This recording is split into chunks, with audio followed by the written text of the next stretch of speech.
Sneezing is a very normal thing to do and unpredictable, but we can try to do it as most delicately and politely as possible. Hi, I'm Hazely Lopez, Director of Hazely Academy of Refinement and Modeling, and I'm here to talk to you about how to sneeze properly. Basically, you want to be ready.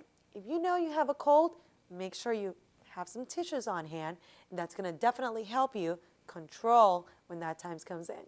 If you don't have a tissue in hand, make sure that you do not sneeze with your hands in front of you.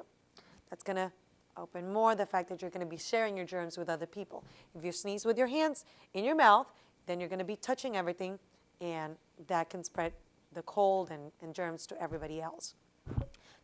The proper and correct way to do it is to do it in your arm or towards your elbow. The most important thing is to always try to be in control. Don't hold your sneeze back, because that's going to, in the long run, affect you.